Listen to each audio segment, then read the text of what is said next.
لک الحمد یا اللہ الصلاۃ والسلام علیک یا رسول اللہ اما بعد۔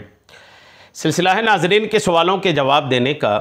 ناظرین میں سے ایک نے ہمارے کسی ویڈیو کے کمنٹس میں سوال کیا ہے کہ نماز میں جو درود شریف پڑھتے ہیں کیا اس میں بھی مخارج کی رعایت لازم ہے؟ یہ انہوں نے پوچھا ہے۔ یعنی قرآن پاک جو مخارج کی رعایت کرنی ہی پڑے گی، ظاہر سی بات ہے۔ یہ پوچھنا چاہ رہے ہیں کہ جو درود شریف ہے نماز میں، جو درود ابراہیمی یا دعائے معصورہ پڑھتے ہیں، کیا اس میں بھی مخارج کی رعایت ضروری ہے؟ اور انہوں نے ایک مثال دیا کہ تراویح کی نماز میں تو اکثر ایسا ہوتا ہے کہ اتنی جلدی جلدی نمازیں ہوتی ہیں کہ اکثر ایسا ہوتا ہے کہ مقتدی کو کئی بار درود ابراہیمی پورا پڑھنے کا موقع نہیں ملتا اور دعائے معصورہ تو اکثر پڑھنے کا موقع نہیں ملتا۔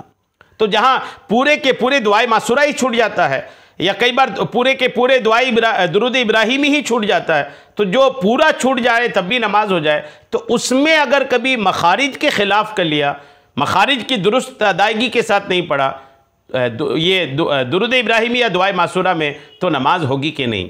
یہ ان کا سوال ہے۔ آئیے جواب توجہ کے ساتھ سنیے۔ یاد رکھیے گا کہ نماز میں جو چیز پڑھنا مستحب ہے، دعائے معصورہ مستحب ہے، تو اگر دعائے معصورہ اگر پڑھتے ہیں، اگر نہیں پڑھ پاتے، جیسے جماعت کے ساتھ تراویح میں ہیں تو نہیں پڑھے، تراویح میں نہیں پڑھ پائے، امام سلام پھیر دیا تو امام کے ساتھ سلام پھیر دیا، نماز تو ہو جائے گی۔ لیکن اگر پڑھ رہے ہیں، چاہے امام کے ساتھ ہو چاہے اکیلے ہوں، اگر آپ پڑھ رہے ہیں تو پھر آپ پر لازم ہے کہ اس کے مخارج کی رعایت کریں۔ اگر مخارج کی رعایت نہیں کرے اور ایسی تبدیلی ہوئی، مخارج کے خلاف اس حد تک گئے کہ معنی ہی بگڑ گیا، تو نماز بھی نہیں ہوگی۔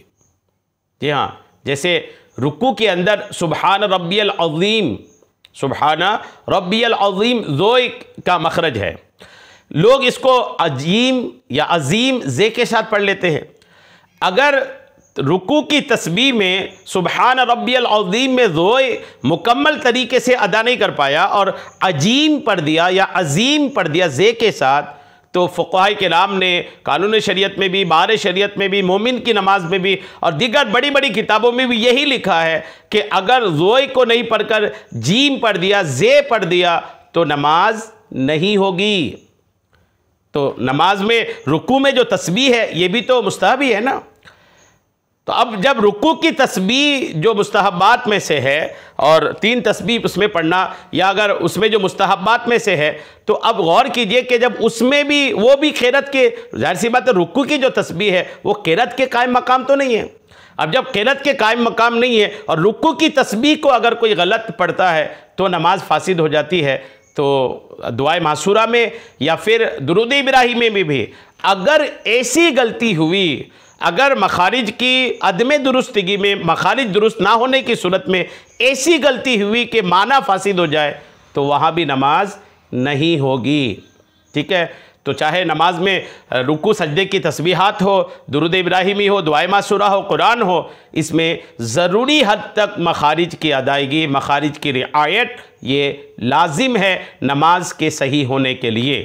خیال رکھا جائے، نمازوں کو درست رکھنے کے لیے نمازوں کو سیکھنا، نمازوں میں جو پڑھا جا رہا ہے ان سب کا سیکھنا نہایت ضروری ہے۔ اللہ کریم ہم سب کو شریعت کے تمام مسائل سیکھنے، سمجھنے اور اس پر عمل کی توفیق عطا فرمائے۔ آمین بجاہ النبی الامین صلی اللہ تعالی علیہ وسلم۔